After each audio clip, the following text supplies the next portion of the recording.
Et nous sommes toujours en direct sur BFM TV. Je reçois maintenant un invité sulfureux, Karim Achoui. Bonsoir. Bonsoir, Karim. Vous êtes un célèbre pénaliste et vous publiez votre histoire qui s'appelle L'avocat à abattre, un livre que je vous recommande, que j'ai lu cet après-midi, car moi je lis les livres. Et en fait, vous racontez l'histoire qui vous a rendu célèbre. Donc nous sommes le 22 juin 2007. Vous sortez de votre cabinet en compagnie de votre ami en fin de journée.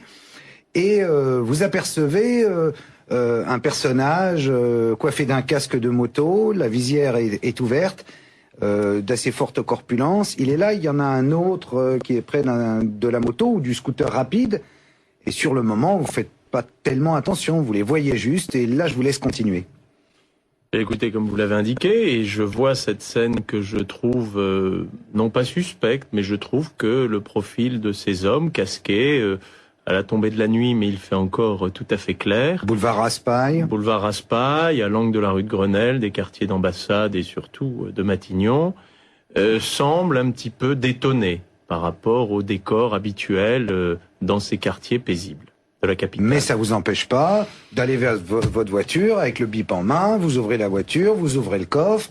Et à ce moment-là, l'homme qui était effectivement à quelques pas, qui s'était avancé progressivement, je ne l'avais pas perdu, si vous voulez, de l'esprit, je le voyais sans le regarder, s'est approché à hauteur d'homme, et là, il a extrait d'une petite pochette qu'il avait à même le corps, une arme de poing qu'il a brandie sur moi. Donc là, à la fois, vous poussez votre ami pour qu'il ne tire pas sur elle, en même temps, vous partez, et vous zigzaguez en vous disant, s'il me tire dessus, comme ça, il ne m'aura pas. Mais manque de bol, il vous a. D'abord une balle dans le dos, et ensuite une balle qui va vous rentrer dans la fesse, et qui va ressortir par l'aine. Et vous voyez l'homme s'approcher vers vous, et vous voyez son visage, et il sourit. C'est ce que vous dites dans votre livre, vous voyez ses dents, il a une espèce de... Et vous voyez très bien son visage. Et là, vous avez beaucoup de chance, puisque le pistolet s'enraye.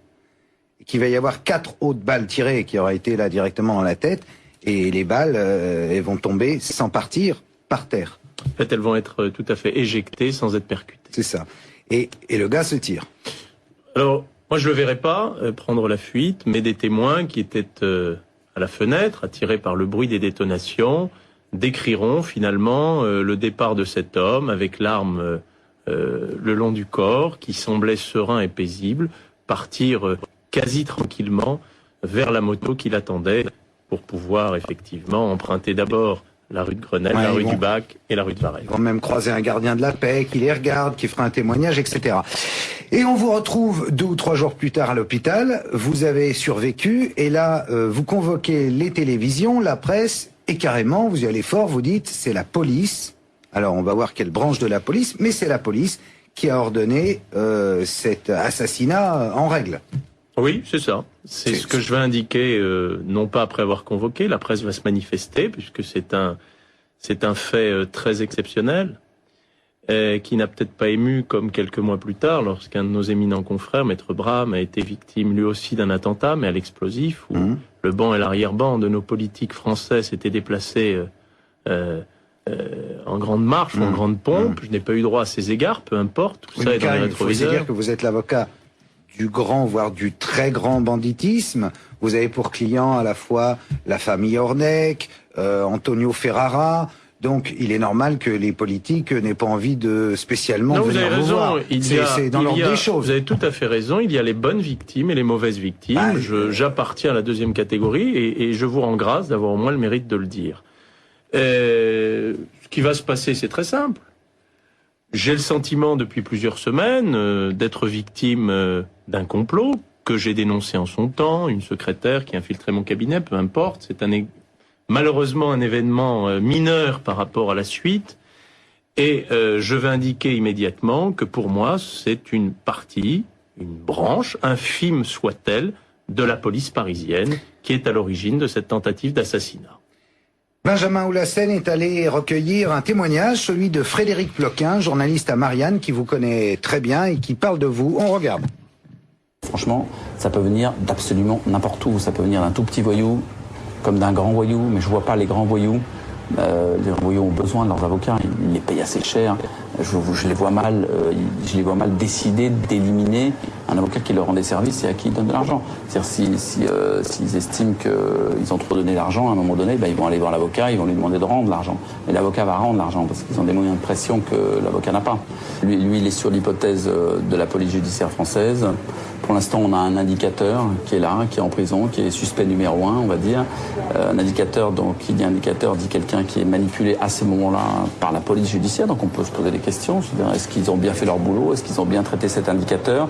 Est-ce qu'ils l'ont poussé à la faute? Donc les questions méritent d'être posées. Ça, c'est la première chose. La deuxième, c'est il faudra ensuite savoir qui a, si ce n'est pas la police, manipulé ce tueur présumé. Alors effectivement, en avril dernier, 4 personnes vont être mises en examen. Une 5e va être très rapidement, je crois, relâchée sans être mise en examen. Et parmi ces personnes, vous allez, vous, à la crime, les voir. Et derrière la glace sans teint, vous reconnaissez le fameux visage souriant qui avait le casque comme étant votre agresseur. Ça, c'est formellement que vous le reconnaissez. Oui, ils me sont présentés derrière une glace sans teint. Ils sont tous casqués, visière levée. Donc il y a 6 individus d'allure homogène qui me sont présentés dans les locaux de la brigade criminelle à Paris. Et sans la moindre hésitation, je désigne l'un d'entre eux qui porte un petit panneau avec le chiffre 7 comme étant l'homme, sans le moindre doute, qui a tenté de m'assassiner. De qui s'agit-il? Alors il s'agit, les précautions oratoires nous obligent, nous imposent à être prudents et à rappeler la présomption d'innocence, mais c'est monsieur Rudy Terranova. Donc c'est un personnage curieux, islamiste, ai-je vu à ses heures, en tout cas il fait un passage par un groupe islamiste, indique visiblement à d'autres, et proche selon vous de flics de Versailles. Alors c'est pas un indique, ça c'est la théorie peut-être de certains fonctionnaires de police. Le ministre de l'Intérieur, Madame Alliot-Marie, a dit qu'il travaillait pour des services de police. Moi j'indique ce que j'ai pu voir dans un dossier d'instruction à Paris.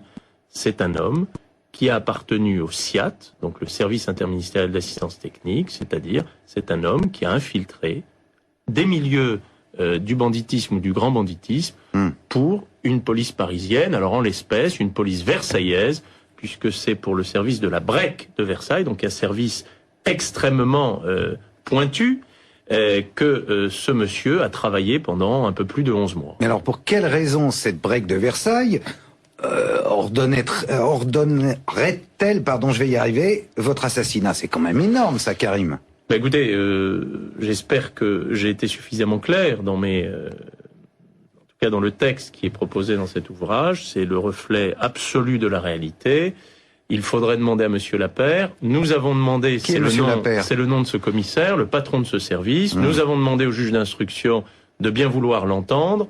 Après de multes difficultés, il a finalement été entendu début juillet, interrogatoire chez le juge d'instruction, où il a expliqué qu'il n'avait plus du tout le souvenir des nombreux appels qu'il avait pu échanger pendant une période très courte, période pendant laquelle M. Terranova était en train d'organiser cet attentat contre ma personne, et qu'en tout cas, finalement... Vous parlez de 356 appels téléphoniques entre ce commissaire et ce M. Terranova. Tout à fait.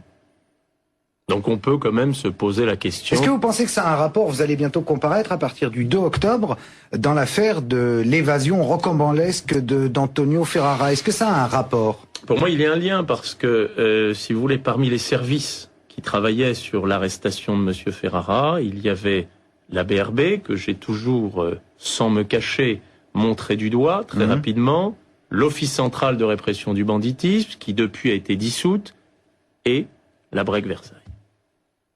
Et qu'est-ce qu'on vous reproche dans cette affaire Ferrara? D'avoir organisé en fait cette évasion, d'avoir servi de go-between entre ceux qui l'ont fait évader et Ferrara dans sa cellule. Alors très sincèrement, je n'ai toujours pas compris les éléments matériels qui pouvaient me conduire devant une cour d'assises française. Qu'est-ce que vous risquez là-bas?